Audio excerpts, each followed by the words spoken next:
Good morning, everyone. Epsom yesterday, very interesting indeed. After the horrific assault, you know exactly the type I mean, on a young lady in the early hours of Sunday morning, I believe, last week. A vicious 2-hour assault of a 20-year-old young lady in Epsom. Hundreds of people, hundreds of locals gathered yesterday in the town centre, brought the town centre to a standstill for one reason, and that's because 5 days after the attack, the local community have still not been given any hint of who the police think may be responsible for the attack. No names, no descriptions, no brief descriptions, not even what clothes they were wearing, let alone what they looked like, their potential ages, their potential ethnic background, nothing, absolutely zero. Now, when you consider that during Danny Tomo's live stream yesterday afternoon, it didn't go unnoticed that among that crowd and walking by that crowd were a number of schoolgirls on their way home from school. Do you not think that the parents of those children would like to be at least given a clue, given a hint as to who their children should be looking out for, who to avoid? Well, we know that anyway, don't we? But you get my drift, right? Now, the authorities have learnt nothing after Southport. Absolutely zero, zilch. And it probably comes from the government. In fact, I'd bet my life on it that this directive comes straight from number 10 and Keir Starmer and his cohorts, right? And they're putting the indigenous British community in an impossible position. They say, don't speculate. They put people in jail for speculating in the past.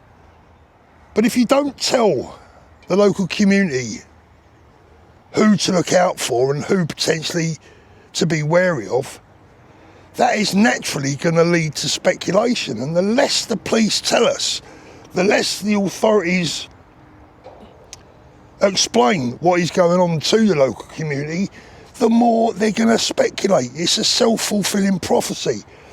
But in my humble opinion, it's a deliberate self-fulfilling prophecy. It's a deliberate move to try and let the one thing that matters to the police, and that is time. They want time to pass. They want people to forget.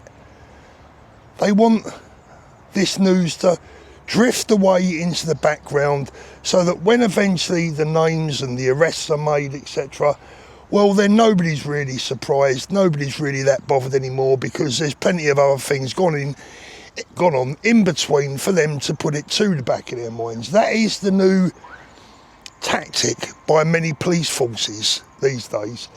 Time. They need time for people to get over their anger. But it's a very poor tactic, and it's a very disingenuous tactic that treats the indigenous people of the United Kingdom as absolute fools. And it also puts them in danger. What's the very first thing that a police officer will ask you if a crime's been committed? What did they look like? Well, the public need to know what they look like, and they deserve to know what they look like. Because God forbid, if these animals go and commit a similar sort of crime before they're caught, well, the police will have a lot of blood on their hands, won't they? And the government. Like I said, they learnt nothing after Southport. And it was very interesting to see how quickly the riot squad, the riot police, turned up yesterday to deal with a few angry locals, women, children, nans, granddads, you know, a few lads, nothing too dramatic. They were all making it clear that they were there for peaceful protest. There was no threat, no need for the riot squad to be there. Amazing how quickly the authorities can conjure up a riot squad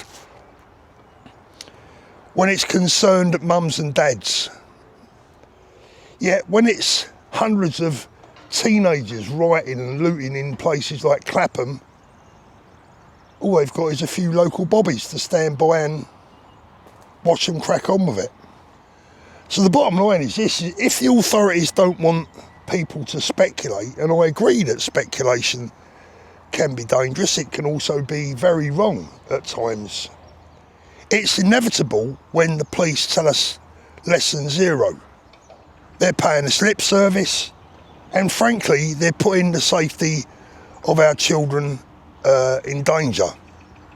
Because if we don't know what the danger is, then how the goddamn hell can we look out for it, let alone report it? Now, it's my guess that within the next 2 or 3 days, that arrests will be made. And it's also my guess that the names of these individuals will either be withheld. I don't know the law, they may not be able to withhold them, but I think these names are likely to be withheld, or these names will be of no surprise. One of the two. Let's see if that proves to be the case. And if it does prove to be the case, then weren't the local community right to be speculating in the first case? Weren't they absolutely bang on the money? Didn't they just suss it all out before the police had the courage and the guts and the decency to tell us? It's a reoccurring theme all over the country. And it's only down to the good nature of the people in Epsom that things didn't turn nasty yesterday, when police officers were seen laughing, smirking, telling the crowd, one officer in particular, telling the crowd that he didn't understand their anger because he had sons. Yeah, you heard that right. One police officer didn't understand the crowd's anger because he only had sons. Can you actually even believe what we're dealing with here? But my theory is that this is where real problems are going to start if we're not careful. Because I fear it's just a matter of time before one of these hideous, horrible events takes place. The police are once again, the authorities once again are going to try and treat the local indigenous community like a bunch of fools, and the locals just ain't going to have it. And then there's going to be a situation and a tension that just won't go away. And who will be to blame for all this? Who will be to blame? Well, you could go right back to Keir Starmer blaming far-right thuggery. Don't forget, ladies and gentlemen, if you're a mum, a dad, a nan, a granddad, and you're worried about your children, you're a far-right thug. So that's where it originates, isn't it? Keir Starmer himself, the man whose legacy will be that he called his own people, worried parents, he called them all thugs. That's Keir Starmer's legacy. We'll live with him forever. But of course it goes a lot deeper than that. You've got the police services up and down the country, you've got the schools, the civil service, social services, all had their grubby little paws and their fingerprints over the Southport murders. And as I said in my live stream last night, woke kills. Woke has been responsible for the deaths of our children, for the rape of many youngsters up and down the country, white working class girls in particular, targeted by a specific demographic because of the colour of their skin and in some cases their religion. Wokery has demanded that the authorities turn a blind eye to this. And, you know, without wanting to repeat myself, as I said yesterday, those 3 little girls up in Southport should still be alive.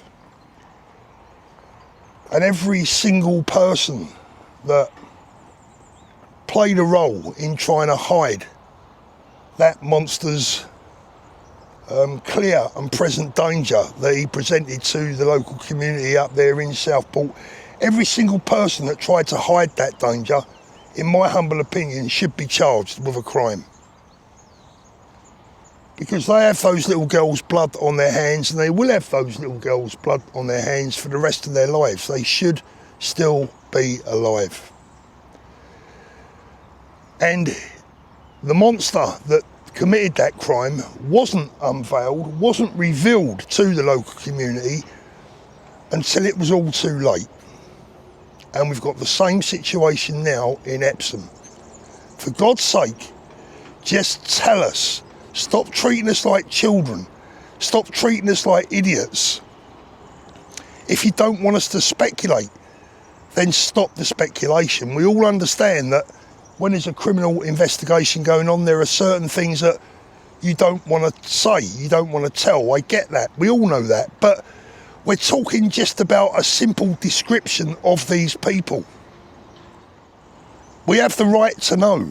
The people of Epsom have the right to know. They need to know. But the authorities, once again, are refusing to give it to us. I'm afraid I can only come to the conclusion that this is all going to end up in tears for everyone. And I know who I'll be blaming, and it won't be the concerned mums and dads.